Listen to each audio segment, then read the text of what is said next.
Hello and welcome. My guest tonight is a man who I've admired for a very long while. He's had an interesting life in the retail trade, but what most people will remember him for is his 60 years service and commitment to the scouting movement in Sheffield.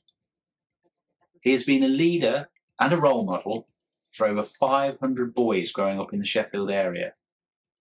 Ladies and gentlemen, please welcome Roger Wheen.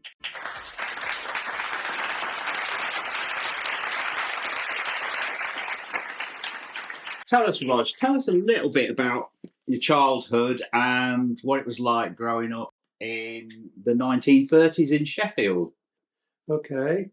Well, I think it was a bit of an unfortunate start to a childhood because my father died when I was 3.5. Very, very sad.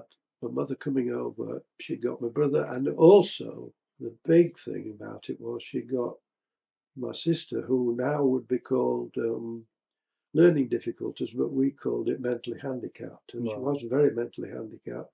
Yeah. She got at age of probably couldn't speak properly and couldn't handle a knife and fork, but had a spoon to eat with. Yeah. And of course, medical reasons, they didn't really understand things in those days. So my mother was landed with this in 1938. I started school at 5, but before then,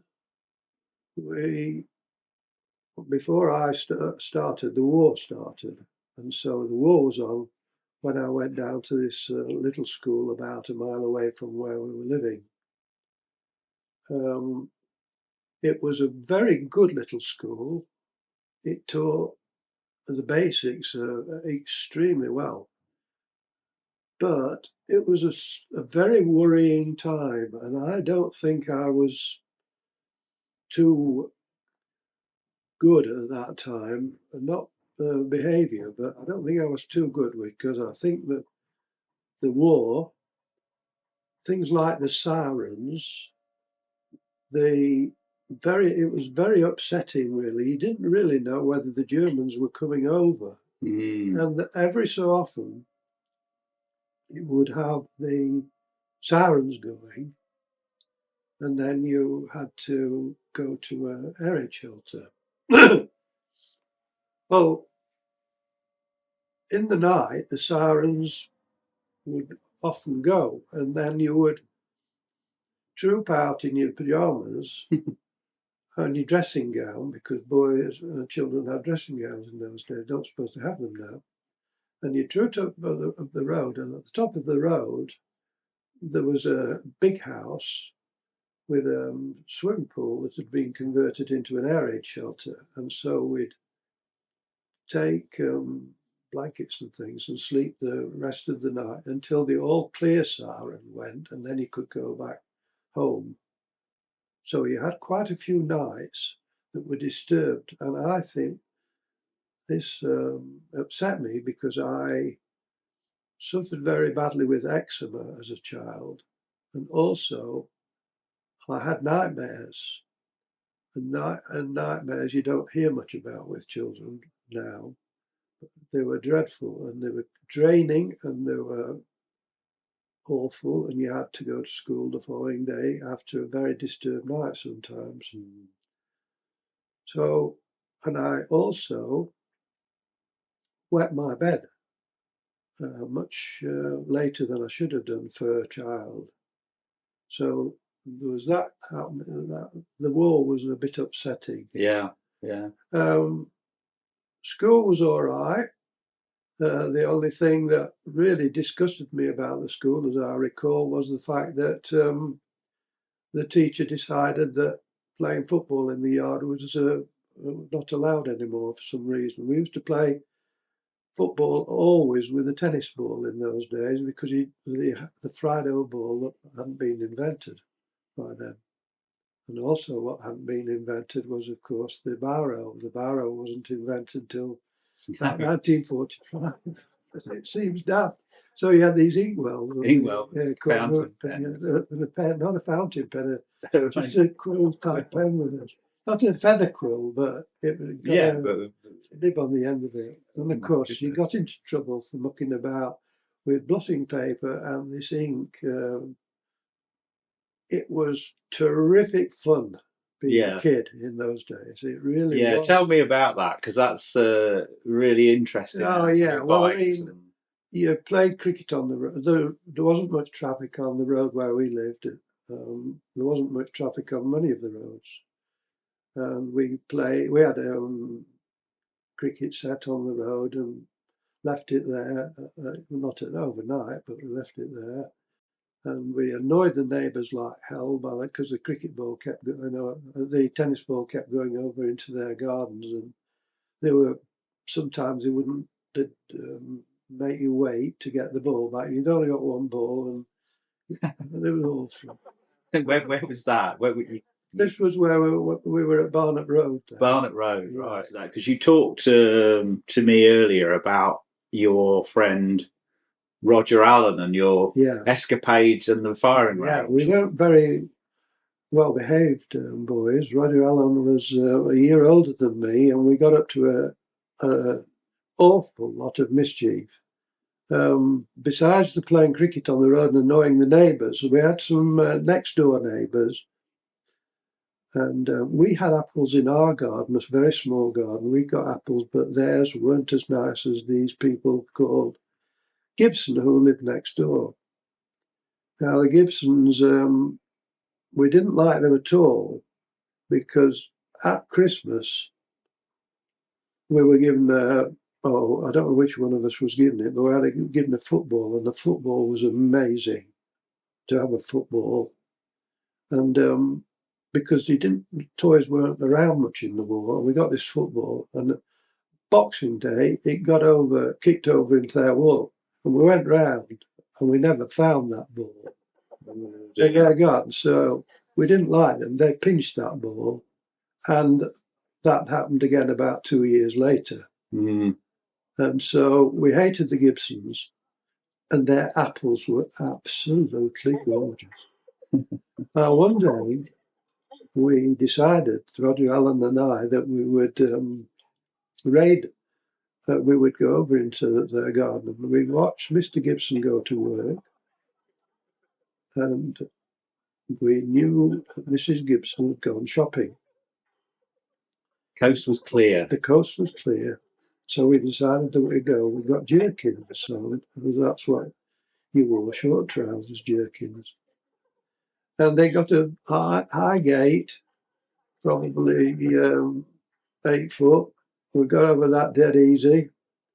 We got perhaps 7 or 8 of these luscious apples, and we got them in the front of this zip thing here, like a pouch.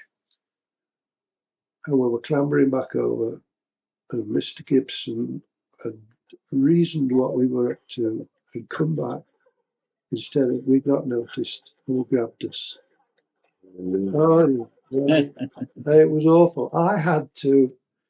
Roger Allen got slippered, and he had to stay in for a week. I had to write a letter. I didn't get slippered or anything. I had to write a letter to Mr. Gibson, go around and take it round and apologise.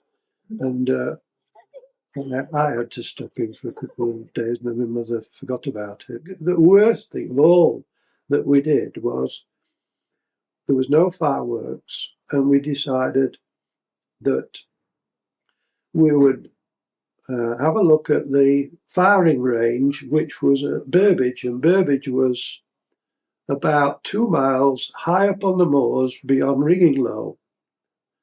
And we found out by cycling there that there were the flags up and the roads you weren't allowed to travel on the roads. But that didn't matter to us, because we parked the bikes up in a bit of heather, went overland and had a look at this firing range after they'd finished firing in the evening. And we sussed it out, and we found out that this large patch of area was a live firing range where they shot and at soldiers were firing at each other because to simulate war, to Yeah. simulate the actual battlefield. And we saw blood in the heather where somebody had been hit with a bullet. And we also found live 303 rifle bullets. They were about that long, and on the end was the actual bullet. This part of it was full of tiny sticks of cordite. And what we did, we found quite a few of these. They were careless with them. I don't know why they were careless, but if you searched around, you could find them. If you put them in a vice, it was quite safe, we found out, because the thing that sets a bullet off is the cap at the end of the bullet, like that, in that bit there. And you put it in the vice, and you could, with pliers, you could pull the bullet bit off at the end, and then you could take the cordite out, and it burnt beautifully in fireworks. And So you made your own fireworks? So we made our own fireworks with these. And one time we found a bandolier, that's a thing that goes around your waist, of Stengun bullets. They were only about that big, but we probably had a bandolier with about 40 in. And they didn't make much cordite, but it was very exciting finding it. Mm-hmm. And they were careless putting them away, but they didn't know that little boys would be daft enough to go and look over this place, which was completely unoccupied after a certain time. And you got buzzed by... Yeah, we did. We got buzzed, and it was a very frightening experience. I don't know what sort of plane it was that buzzed us, but we saw it. We were walking by the side of this firing range, and it came down, and it was obvious it was going to come at us. We lay flat in the heather, and it screamed over the top of us. I don't know how, probably only 5 or 6 feet above us. It was so incredibly frightening. Anyway, we walked on a little bit further to get back to the bikes, and it came again. And we down again and frightened the life out of us. And anyway, we walked again to get back to the bikes, and it came a third time. And this time we thought, well, if we split, so Roger went one way and I went the other way, and he pulled out, and we got on the bikes and we scarpered away. But that was a pretty scary time. I'll bet. Yeah. Because you had to be home for tea, didn't you? Because you had to be home. What was the program? What was the radio show? Yeah. You had to absolutely had to be you went in for your tea, but then you went out to play. But you had to be in. Every boy had to be in, because at 7:15 every night there was Dick Barton's special agent, and it was just wonderful. And then, of course, you see, we hadn't got TV. No. And so you got a visual imagination, and I've always had this. I can listen to a football match on the radio, and I can play it. Tell us about the time. You couldn't believe this story when I first heard it. It's unbelievable. For children today watching, it's amazing to think that you cycled down to London and across to Brighton. And I managed to gather together £14 and 10 pence. And I bought this Hercules Falcon bike for £14 and 10 pence from Halfords-on-the-Moor in the Sheffield. And it hadn't got, like John had 531 tubing, which meant that his bike was much lighter. Mine was very heavy, but it had got drop handlebars, and it was brilliant. And to start off with 2 more boys from school, we cycled down to the Festival of Britain. Can't remember what year it was, but this was in the probably, I think it was 1951. That's right. So I would be 16, just going on for 16 when we first went down. Anyway, we went down to this. That was good. We also cycled a bit in East Anglia and on shorter trips. And then John and I decided that we would like to go to London. So we went to London, and whilst we were at London, John made a friend of the youth hostel warden. And the guy said to us on this trip down, he said if we were planning to do a trip down to Land's End. And this guy said, well, if you like, on your way, you can stop at my flat. I won't be there. I'm the youth hostel warden, but you can stop at my flat in Brighton. We had a lovely week exploring Brighton. And then we set off down to Land's End. And we stopped, we probably did about 50, 60 miles a day. We booked in at youth hostels. And we made our way down to Land's End, and it was lovely. Well, on the way, we stopped at one place called Lostwithiel, and it was a monastery, and we stayed in a cell each, and adjacent cells in this youth hostel. And we hadn't got much money, and we didn't eat as well as we did, but we got down to Land's End, and it was great. And we got we made these bookings for these youth hostels whilst we were in Brighton, and we worked out the route. And then we were coming back up the north coast of Devon and Cornwall, and the intention was that John had made a mistake, and he was courting very heavily with Audrey, and he promised Audrey he'd be back for a certain date, but we were behind in getting back in our schedule for getting back. So we decided that we'd skip a youth hostel, do a double stint, and we'd sleep the night on Bristol railway station instead of a youth hostel. This was our intention. And on the way, it was getting a bit dusk, and we came across this car that was stuck in some green land by the side of the road, and it was a bit soft, and they couldn't get this little car out. So we pushed and heaved and shoved, and it took, after about an hour's pushing and heaving and everything, we got this car out, and it was getting quite dark by then, and we got probably another 10 miles to get to 10 or 15 miles to get to Bristol railway station. We told the bloke, said, well, that's very kind of you, what can I do for you? So we said, well, would you like me to give you a lift? He said, to Bristol station. So we said that would be wonderful. So he tied the bikes on the bike, and off we went. We fell fast asleep. We were absolutely exhausted. And we got to Bristol, and they didn't like to waken us. So eventually they woke us up and they said, look, we're going up north.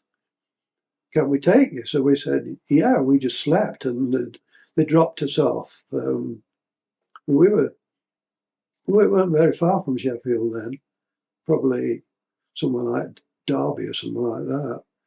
And we decided that we were just so tired that had a bad night's sleep. We were also tired from this journey that we'd let one of the tyres down on my bike, and we'd go into a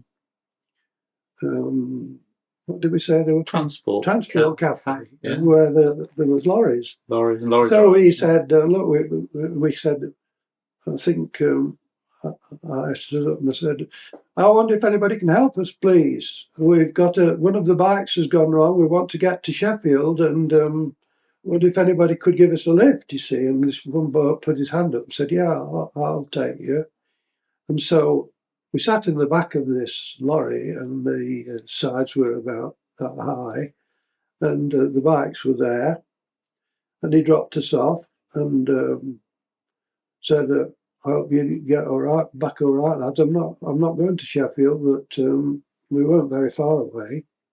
So we pumped up the tyres again, and we just cycled a few miles home. It was 3 weeks in 3 total, did you weeks say? we were away, and we were weeks. short of money. We didn't eat properly.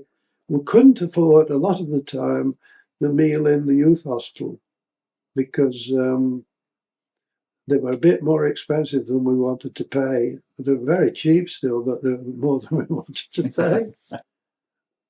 John's mother said later that she thought she'd never see John again.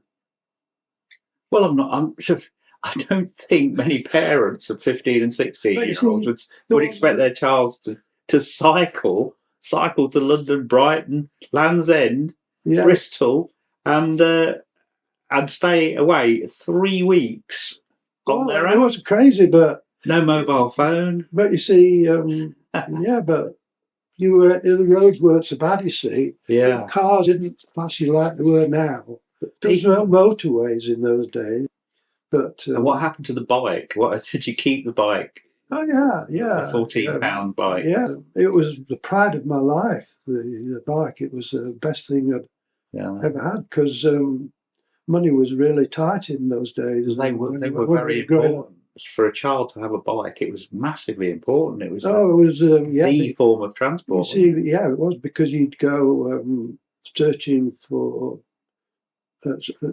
Very often there wasn't sweets and chocolate in shops. They didn't have it for even when you got coupons. And you had to go around on your bikes and find places. And sometimes, occasionally, they'd sell you the chocolate or the sweets without the coupon. That was wonderful.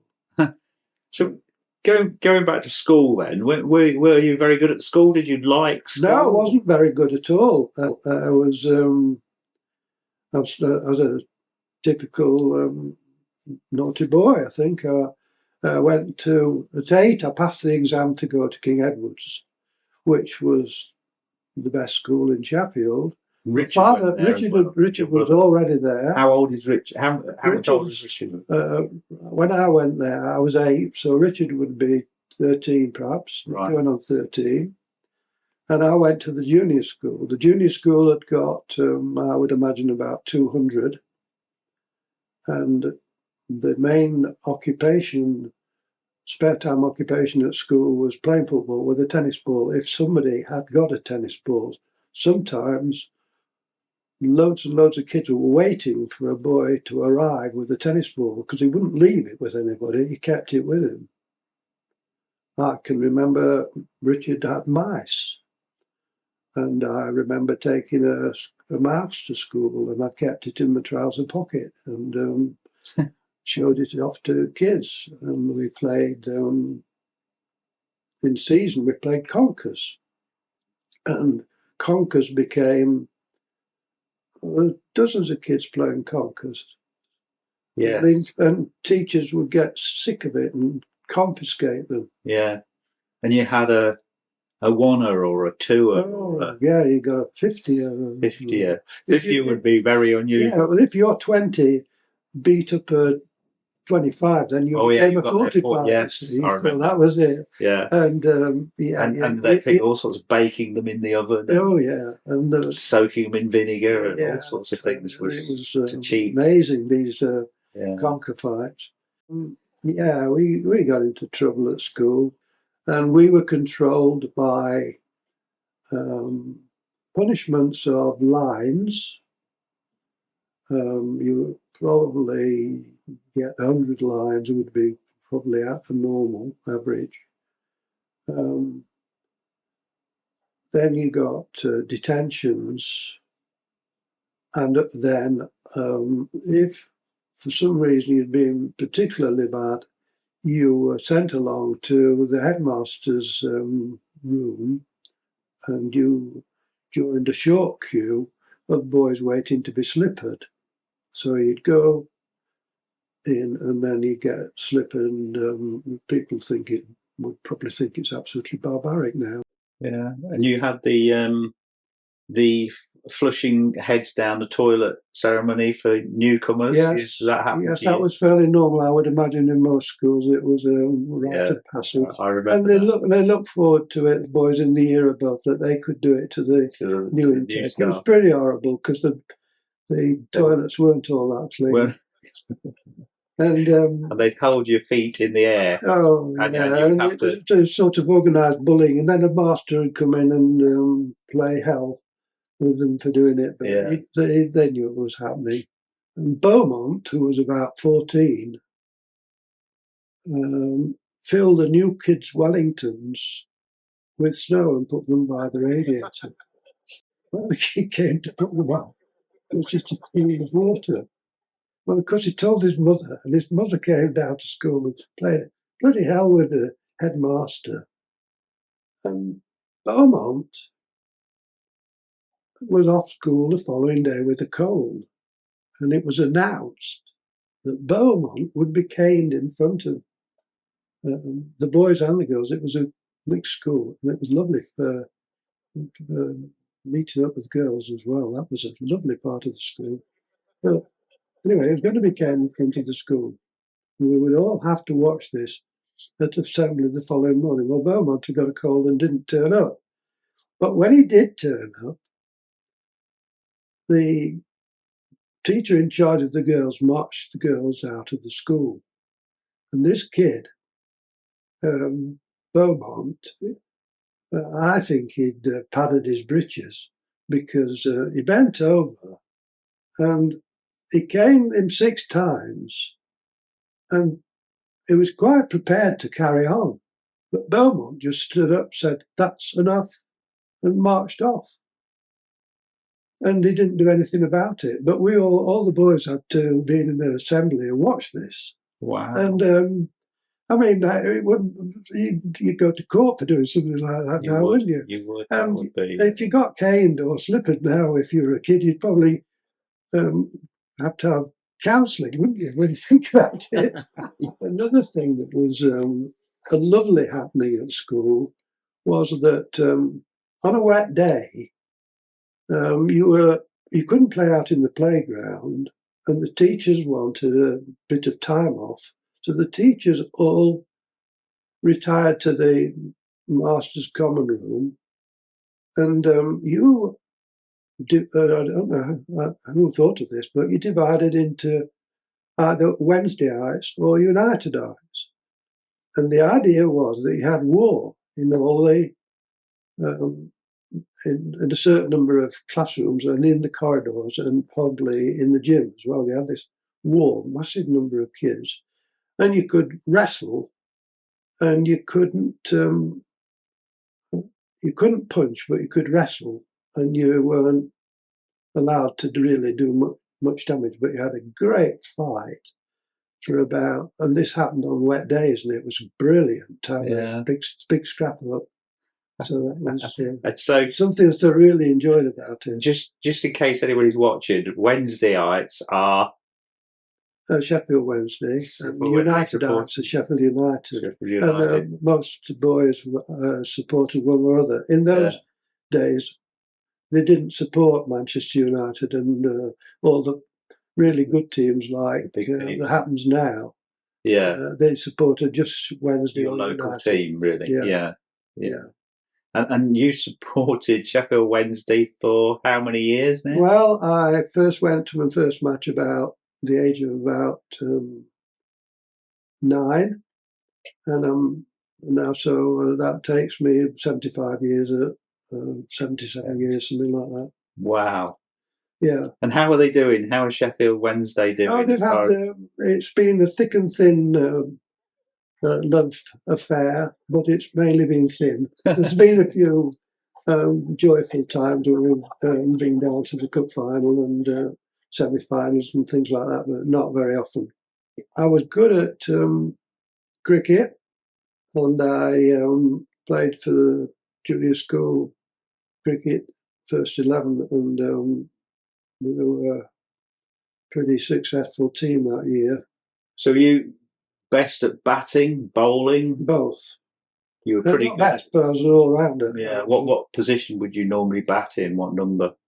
Oh, I'd be a opening bowler and a batting about number 5. About number 5. So Yeah. you're probably slightly better at bowling than you were. Yeah, but I loved it because we played a lot on the road, you see, and so we were pretty good. But we only played with the tennis ball on the road, and of course we played with a hard ball at cricket. Quite a bit of difference, but it's all about the hand-to-eye coordination, isn't it? With any sport with balls or that sort of thing, usually a person can turn their hand from cricket to golf. And I've still retained it. I still can play.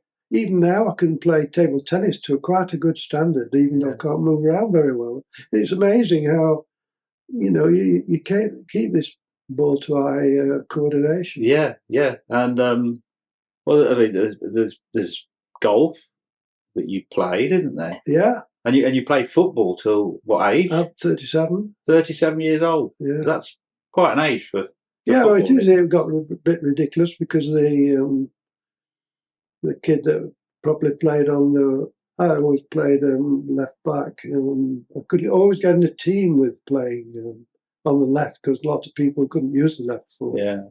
And I could use both. So I was always in left defence. And but a bit later on in my boyhood, I made a 50 in a school match. We were playing a team called St Anselm's. It was a prep boarding school, and I made a 50. And somebody was watching, and they said, "Would you go along to a trial for Sheffield boys?" So I went along to this trial. And the trial was in a very poor part of Sheffield, and I had to make my way there, and I wasn't used to it. And the wicket was a matting wicket, wicket, and I batted and bowled this trial. And the master said to me, "Yeah, we'd like you to play for Sheffield boys, and we'd like you to be the captain." And so on my trial, I was made the captain of Sheffield boys. Amongst the other sports, then, what else did you? I love cross-country running. The only trouble with cross-country running was that we went to school on a Saturday morning, which was a bit unusual. But in the week, we had a half-day sports. So we'd play all afternoon sports. And the sports field wasn't very far away from where we lived. It was about a mile, and it was dead easy to walk there. And so I'd go home to my lunch that day, and my mother always made, the day that I went home, she always made Yorkshire pudding with lovely thick gravy. But it doesn't make you, it gives you stitch when you're running. The trouble was, but I could never forego this beautiful Yorkshire pudding that she'd made with this lovely thick gravy. And so I dearly wanted to be in the first, or to win the cross country, but the best was 6th. And then you get this terrible stitch halfway through, and you have to stop, clutch your side. And so Yorkshire pudding stopped you winning cross country. Yeah. What I did at school was I took a business type education, but also you did maths and geography and English as well. But I also did typing, shorthand, commerce, and bookkeeping as well at the school. And when I was 16, I wanted to leave school, so I could because I got my certificate. And the headmaster found me an interview at Barclays Bank, Fitzallen Square. And I joined there as a junior clerk. It had a huge safe. And one afternoon, Mr. Manning, who lived on the same rode as me and would sometimes give me a lift to work or a lift home from work, was in there. And for a joke, I slammed this, I switched off the light, slammed this huge door for about 40 seconds with him inside. And the poor old lad, I thought he was going to be locked in, and it really upset him.